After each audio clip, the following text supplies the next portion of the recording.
And is Peter coming back again? Yeah, I'm here. Are you here? So, okay, I see only Bob, so I didn't know that. So, welcome to this LPPDE webinar with Paolo Sammicheli, with a great Italian entrepreneur with more than 30 years of experience, even though you can't believe that because he's so young. We've had Paolo before in one LPPDE virtual summit, and he will be back in a month in Munich. So this is a pre-read of the presentation he will do in Munich. So welcome, Paolo. Thank you, Peter. So let me share my screen. So before I start, what is the logistics? Can I talk for like 20 minutes and then or for 30 minutes the entire presentation? You have 30 minutes. 30 minutes. So I will count 30 minutes from now. So can you see my slides? Yes. All right. So as said, my name is Paolo Sammicheli. I'm an Agile business coach from Italy. And I'm a Scrum trainer for Scrumming, the company founded by Jeff Sutherland. I'm also the author of 2 books. The first one is called Scrum for Hardware, where by hardware we mean some physical, tangible products that might be composed by some software, since software is everywhere today, but contains also some electronic, because so that the software can run. Mechanical parts, meaning some atoms together to serve a specific purpose and a function. There might be some composite material or plastics, meaning steel atoms together, but more for a function of protection or aesthetics, so with a different life cycle. There might be an engine and wheels and move like a car, or there might be like wings and fly like an airplane. All together, how to ideate, design, produce a hardware product like that using the Scrum framework. The book I'm working right now is called the Scrum in AI. The paper version has been released just before last Christmas. And if you buy the paper version, you get a QR code in the last page so that you can also download for free the electronic version, because this book is going to be updated continuously. So I'm still working right now on that, publishing updates and changing stuff. And the topic is so hot and it's so fast-paced today that you cannot just publish a book and leave it there, thinking that it can remain relevant for a lot of time. And so I'm publishing the updates with the electronic version. Jeff Sutherland kindly wrote the foreword for this book. So coming to my talk, the one that I'm going to present in Munich, let's talk about decision making. So what is a decision? A decision is a process of selecting a course of action from multiple alternatives. And what we know in business that most of our work is based on decision making. So my friend Alistair Coburn, I'd like to quote him here. He says, "Forget software and products. We are delivering decisions. It is the molecule of our work, and every decision needs to see the harsh light of day so we can find the bad decisions early." And so this quote made me a lot of food for thought. And coaching hardware teams, I have a very diverse kind of increments, very diverse kind of companies. To make you some examples, I work with a pharmaceutical company. I work with another company in automotive. I work in a company that is IoT stuff. Another company that is in engineering of construction, like roads, bridges, tunnels, railroad, rail station. These increments are so different. These products are so different. But at the end, what I tell to my coaches is that, guys, at the end is the same stuff. You are delivering the embodiment of decisions. So for me, the decision in business are a two-sided coin, where one side is in gold and the other one is in bronze. Now, the gold, of course, is the most precious side, but also the bronze might have some value. I mean, ask people at the Olympic Games if the bronze medal is worth something. It does actually, but for sure, the gold side it's more valuable than the other side. So the gold side of decision making, it's about making the decision, thinking and deciding something. Then what everybody does is to embodying this decision on a support that is visible, inspectable, usable. So some examples. If you have a software developer typing on the keys of the keyboard, he's not actually developing.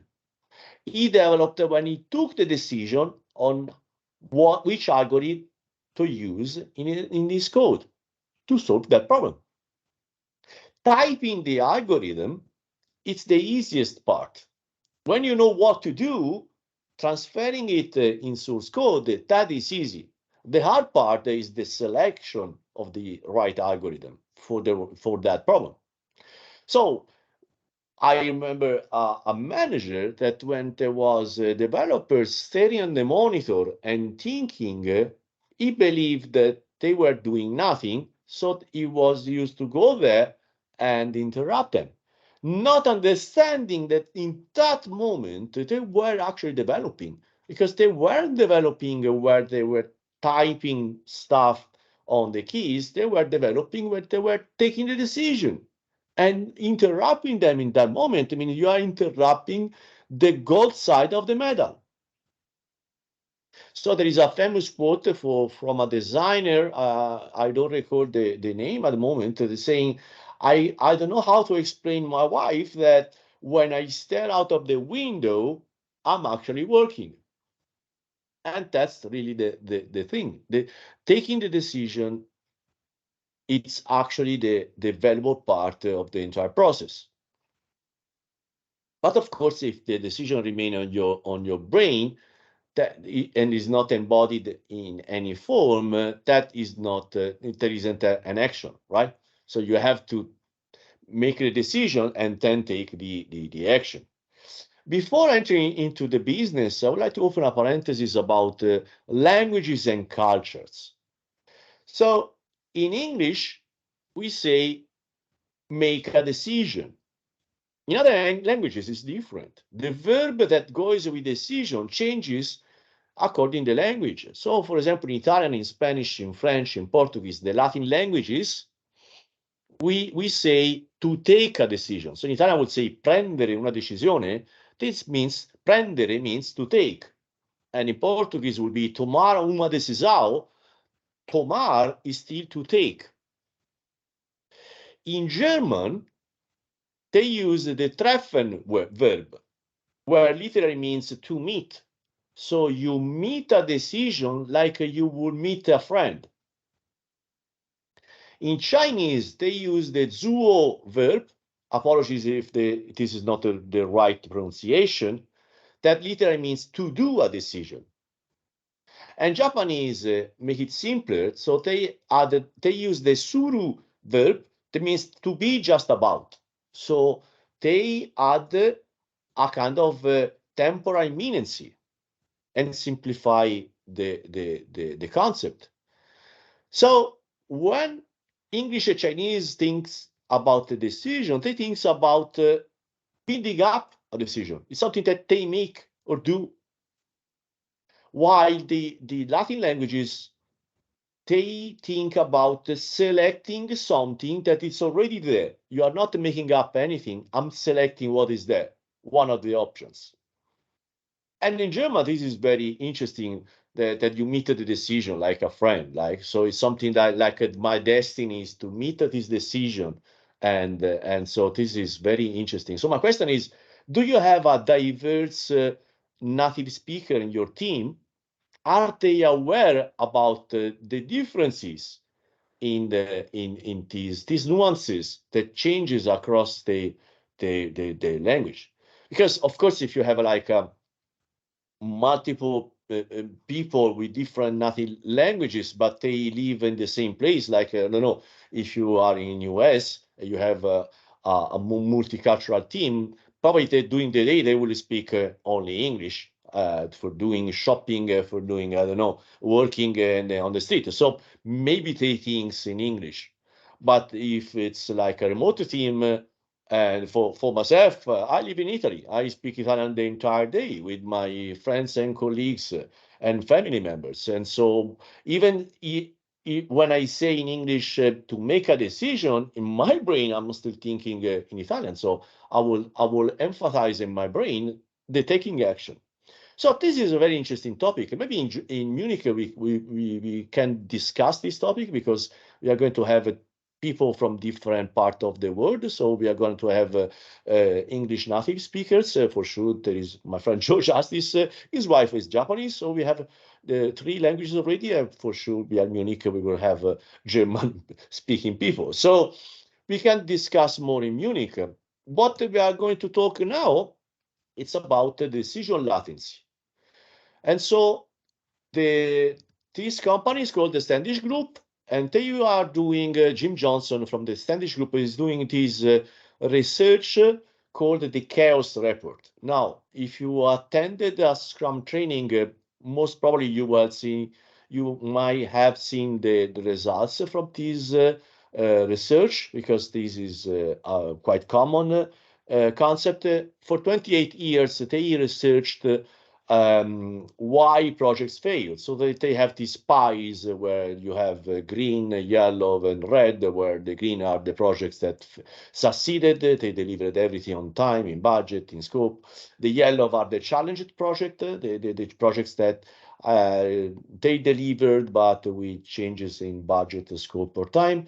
And the red projects are normally the failed project, the projects that got aborted before the competition because they were so out of budget, so out of time. So this in-deep research is updated every 2 years, and the data I'm going to show you are based on the 2022 Chaos Report. So it's very, very fresh and recent data updated with the pandemic trends. So what is decision latency? Decision latency is the amount of time from when a decision is needed to when it's made.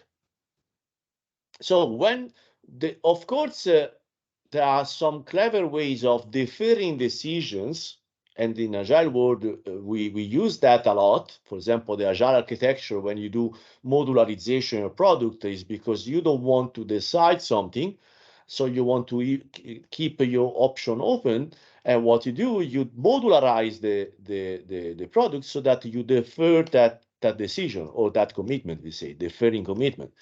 And but when a decision is needed, so modularizing a product might be still a decision, and to when is made, that is the decision latency. According to the Standish Group, the value of the interval is greater than the quality of the decision. And that is very interesting. So they came up with this Cheetah's law, saying that swift decisions are typically better than long, drawn-out analysis. So what we get from these results, from this data from the Standish Group, is that the root cause of poor performance in a software project is slow decision latency. Let's see in the proportion then. So this is the comparison between good decision latency and poor decision latency. And so what we should pay attention to is that we have, with good decision latency, a success rate of 75%, while with poor decision latency, we have a successful rate of 21%. This means that with good decision latency, we have 3.5 times more chances of success. And also, we should pay attention to the failed rate of good decision latency projects is 4% compared to projects with poor decision latency, 43%. We are talking about 10 times more failing rate with poor decision latency. So the conclusion that Jim Johnson from the Standish Group came to is that the root cause of poor project performance is long decision latency, period. And also the converse is also true. The root cause of good project performance is short decision latency. And with this data, it's really difficult to say no, it's not true, right? When you have 10 times the failing rate with poor decision latency. So what means a good decision latency? Good decision latency means decisions made in less than 1 hour. Okay. And what means poor decision latency then? Poor decision latency means decision made in more than 5 hours.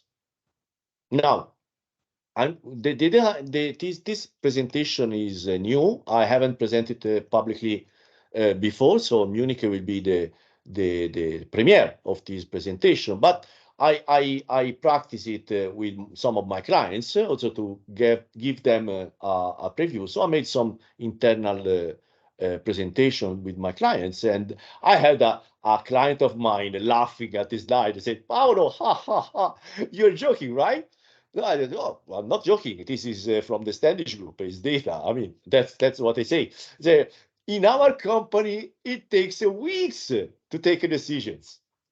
I said, "Okay, so how is the failing rate in your company then?" You know, right? That's why we want to hire you. Okay. so that's really the thing. So for some companies, even reaching the 5 hours decision made, the decision latency looks challenging. So let's dig into the data more. So a project, according to the Standish Group, is just a batch of decision that needs to be embodied. And they, on average, they say that on average, we have one decision for every $1,000 in labor cost. So basically, a project with 1 million US dollars in labor cost, it requires 1,000 decisions, and 10 million project, it would generate 10,000 decision points. So let's talk about the effect on the budget then. The Standish Group says that on average, the cost of a 1 hour decision, it's about $100. All right.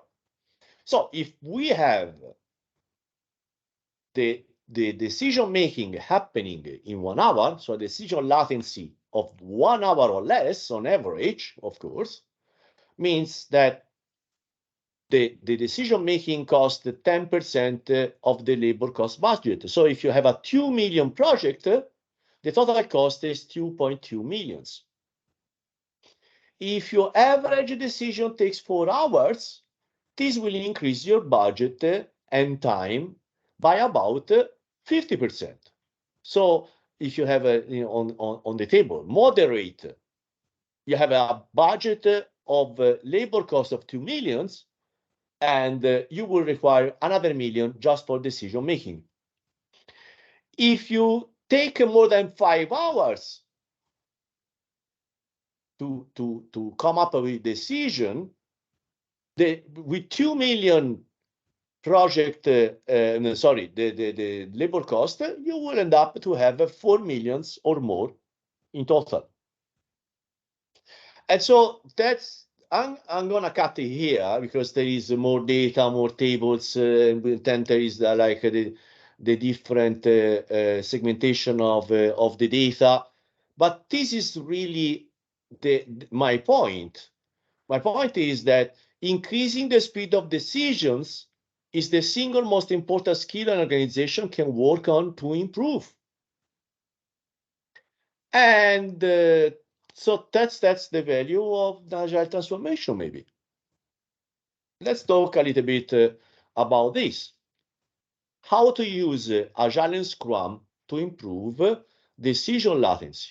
Now, being a Scrum trainer and working with the Scrumming, Agile Education, and Agile Sutherland, of course, you will expect some Scrum thing from me, and that will come, of course. But I would like to start with somebody else's perspective, still Alistair Coburn, so that you will hear more bells, right? So that you will have more alternatives. So Alistair have this thing called the Heart of Agile. So basically is synthesizing the agility in a modern view with this forward, that is collaborate, deliver, reflect, improve. On the deliver part, what he says is that look, and in the slides you will see the YouTube video, so you can hear from him. He said the concept. So what you see on the screen is actually the transcript of what Alistair said on this video. The key phrase of deliver is deliver something small and soon. But together, we need first to understand that there is a mapping between manufacturing and mental work, including design work. And that's not at all obvious. Let's see what he means by that. So he says, I have a picture here. What we have is a flow decisions and design look like manufacturing if your internal inventory is constructed out of unvalidated decisions. So that's interesting, right? Manufacturing, they have the inventory, the parts that are not assembled and finished yet. And for lean perspective, they call it this waste, the unfinished work. And what if the unfinished work is decisions that are not made yet? So in this picture, we have the sponsor saying, hey, I want these, our strategic market is, and so they make decision. And then what happens is that you build the decision on top of other decisions. So you have the designers and the analysts who all go around and they add decision on top of decisions. And then the implementer people, they go implementation stuff and designing and adding decision on top of decisions. And then you have the testers. So all these red pyramids here, Alistair says they are decisions. So basically the organization is a flow, a complex machine where decisions flowing from a part to another and decisions are built on top of decisions. Now, if you visualize this flow and you get something like in a picture, you would understand the decision flow in your company. And if you visualize that, you see something like that, you understand immediately. And you say, wow, this is horrible, right? So the idea from the Alistair perspective is to use the same lean approach of Toyota to make the flow of decision run smoothly. So Toyota has this concept called the single piece flow. And now you understand what means minimum marketable feature, user story, sprint, and so on. We want to have a one-piece flow of decisions flowing through the organization with the shortest lead time so that this decision is embodied as soon as possible in something tangible that can produce a feedback so that you can correct and fix the wrong decisions earlier. Showing something else, another bell to hear. There is this other video from Elon Musk, a long interview. It's more than 1 hour. When they presented the Starship, the new SpaceX rocket, the one that actually they believe they can bring the human beings on Mars. And so what he says, very interesting, is if we have taken the general approach of if a design is taking too long, the design is wrong. So that's I mean, to my ear, it's reinforcing the concept we are talking, right? So the idea of a long drawn out analysis and deferring taking the decision instead of taking decision, embodying it and get a feedback as soon as possible, it's considered the evil. So what Elon says is that one of the biggest traps for smart engineers is optimizing something that shouldn't exist. And to my ears, this sounds like the Agile Manifesto principle: simplicity, the art of maximizing the amount of work not done, is essential. So basically, it's the same concept, right? So let's get to Scrum. Again, I'm going to provide you just a couple of inspiring points. The first is the product backlog. So from the Scrum guide, the product backlog is an emergent order list of what is needed to improve the product, is the single source of work undertaken by the Scrum team, and contains the deliverable of and the requirements to the product goal. And the product goal, blah, blah, blah. All right, you know this stuff, right? You probably know this stuff if you are in this webinar. If not, go and download the Scrum guide. It's 14 pages, so that's nothing new. But if we take the decision perspective, what is a product backlog? How I explain the product backlog to my hardware teams? So, guys, product backlog is an emergent order list of decisions that needs to be embodied to improve the product. Just rephrasing that, put the idea, okay, now you are generalizing Scrum, what I got, and the people saying, okay, now I get it. Because if you think about the product backlog, like the piece of product, of course, some hardware products are not incremental, right? So a bridge is a bridge. It's not that you can say, oh, let's first make to pass the bicycles, then we make to pass the bridge, the cars, and then the trucks. It doesn't work like that, right? It's not like software that you can just draw a simple software for few users and then you improve it to when you have a larger use base. Doesn't work in civil engineering and other domains like that. But if we say that the product backlog is the backlog of the decisions that needs to be embodied in order to achieve the product goal, then you have the right abstraction to understand what to do in any domain. And so let's get to the point that I think most of the companies make it wrong, is the product owner. So from the Scrum guide, we know that the product owner to succeed, we have some hints already. That's what Jeff and Ken thinks, but we have some hints. And so we say that the entire organization must respect the decisions. These decisions are visible in the content, the ordering of the product backlog. And through the inspectable incremental sprint review. So aren't we talking about the embodiment of decisions? And so what we could say is the product owner is accountable of taking the decisions for maximizing the value of the product resulting from the work of the Scrum team. So it is just word changes. You start understanding something that for me is obvious, but last time, I think last week, I got this meetup invitation from one of the thousands of meetups that I spoke on it once, and so I still receive invitations. And there was this talk about the difference between product owner and product manager. And I don't really get it. I don't really get it, because if you think about the English language and you say restaurant owner and restaurant manager, do you believe that if you have a restaurant owner running a restaurant, you will see a restaurant manager on top of the restaurant owner? Do you think this is something that makes any sense? And what I found in companies is you see product managers on top of product owners.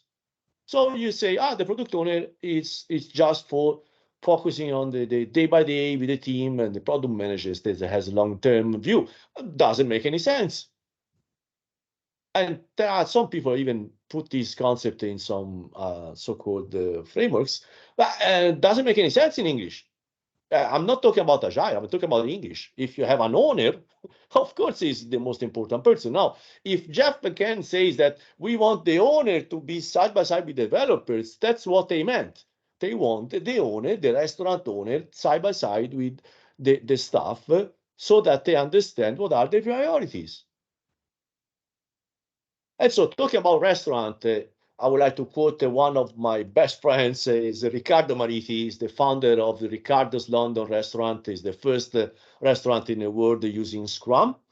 And he says something very interesting. So he says that the rule seems to be to delegate at the point of extreme discomfort. And so he has this concept. I'm going to be faster now because I'm almost out of time. And so he says, when I meet a decision, and now I use the German point of view here that I think is valuable. When I meet a decision, I should first ask myself, is this a decision above or below the waterline? So the metaphor is a boat. The decision below the waterline are decisions that if I make wrong, that might sink the boat. But all the decisions above the waterline, this decision can be made without endangering the entire boat. So he says, as a leader, I should treat the above the waterline decisions as a coaching or training opportunities, so that my coworker, my staff, my colleagues can understand how to take by themselves these decisions. Why probably I want to keep for myself the below the waterline decision, and given the technology, everybody can reach me out and say, Riccardo, we have to take this decision, and you have to do that because it's a below the waterline decision. So I'm gonna cut it here just to make you to smile, and this is the simple Sabotage field manual. So this came out in 1944. And regarding to how sabotage an organization, we read that instead of doing everything through channels, never permit a shortcut to be taken in order to expedite decisions. When possible, refer all matters to committees for further study and consideration.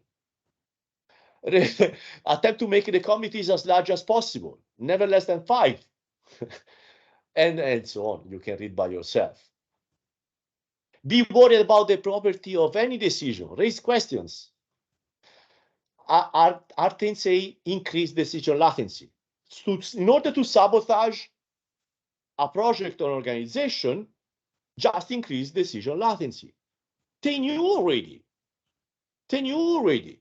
And so, how to improve decision latency? The gold part of decision latency is mainly related to delegation and organizational structure, and you can change it to just empowering people.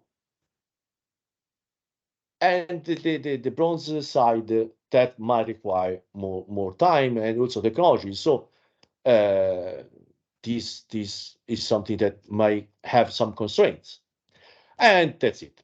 So if you want to know more, please come to Munich and join us. So we will have the chance to talk about this topic and deep dive into it. Peter. Yeah, great job, Paolo. Thank you. Do we have any short questions? We are a small team. Do you have any questions? People here? This Bob Stavig, I have one. Yeah. So where do you see the use of A3s fitting in any of your work with consultants or? Yeah. So the Toyota approach of the A3, so having a single piece of paper, all the relevant information to take a decision or to deep dive into a problem. To my understanding, it comes from cognitive science. So what we know from cognitive science is that abundance of information is a poverty of communication, we say. So basically, if you have too many information, you will slow down the decision process. So, for example, marketing, they do this a lot. When you go and buy a stuff, most of the time you have three options, right? Something expensive but valuable, something cheap but definitely less valuable, and something in between. Because reducing the options increase the likability to take a decision. So the A3, the idea is that instead of discussing in front of a big piece of paper, a lot of information, so let's synthesize the information in a single piece of paper so that we can mentally measure the needed information better and come up quickly, more quickly, more faster to a decision. So that's probably one of the idea of this constraining to short communication and essential communication, let's say that. And this, I found this in other domains also. Also, the user stories themselves, they came up with a. So let me show you, because I do have it here. So this is the original format of the user stories. Are the index card, 3 per 5 inches. So the idea is that if you reduce the amount of space where you can write, you are forced to an act of essentiality and making only the really important points that increase the communication and also simplify the process and coming up to the decision. So, and the Japanese culture is, I mean, the Zen culture is, I think, the best in the world about essentiality, no? Is coming up to absolutely the essential. And so I think we still have a lot to learn, we Western countries, from the Eastern culture, especially the Chinese and the Japanese culture in this regard. Did I answer your question, or did I satisfy the with this? No, yes, and I think that so the question. So I clearly you're stressing the critical need to get down to clarity and conciseness. Exactly. And I guess my question then is, sometimes it takes an A3 that size of paper to get to that clarity and conciseness, to identify those three choices that need to be made, or the three things that can be looked at. Exactly. So, okay, Absolutely. no, that's good. Thank you. Yeah. So that's the idea of adding an artificial constraints, in this case, the size of the paper, to foster a better way of thinking, because the abundance in our brain works in non-intuitive ways. So yeah, that's really the idea of using the essence. It's absolutely clever. Good. Any final question from my Agile friends, Dirk, Henrik? No? Nothing right now. Nope. Very interesting. Nice. Yeah. Good. Very good presentation, and interesting, thought-provoking in some ways as well. Yeah. I have one question. It's Christer here.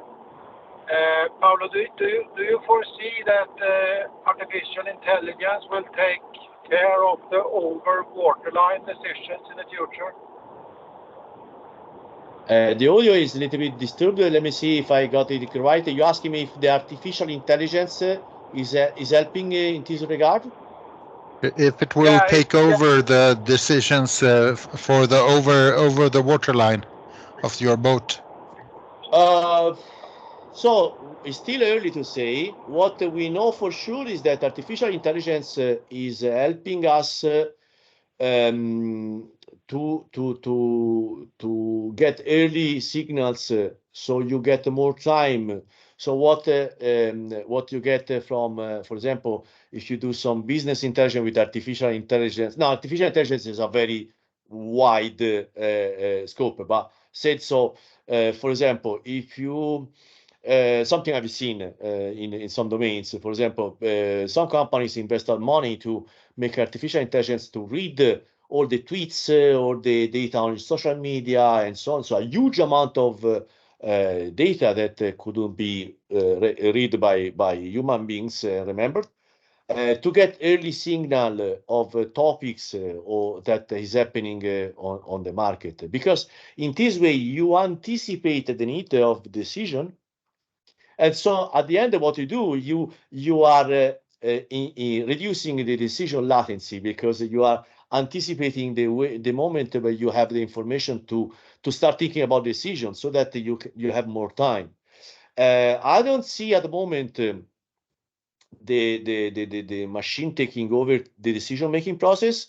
What can do, for example, what we are seeing right now that is interesting with the larger language models like ChatGPT and others, is that they are able to summarize a large piece of information so that you can actually make a decision better. So for this regard, probably if you have more data and summarize data, you might make some decision less risky. Yes, probably yes. Probably is a topic that we will see more in the next months, because I mean, given the current pace of innovation, that we are seeing almost every day something new. And but yeah, that might be a very interesting topic. Yes, using artificial intelligence to de-risking a little bit of the decisions so that they can be delegated easily. Yeah, that's a very interesting point. Thank you. I will think about that. You're mute, Peter. Yeah. Well, I think it's a very good topic to continue discussing when we're meeting Munich. So we hope more people will come there. And thank you again, Paolo. It was a great presentation, and we will put it out on YouTube as well. Thank you. Thank you very much. Really looking forward to meet you all in Munich.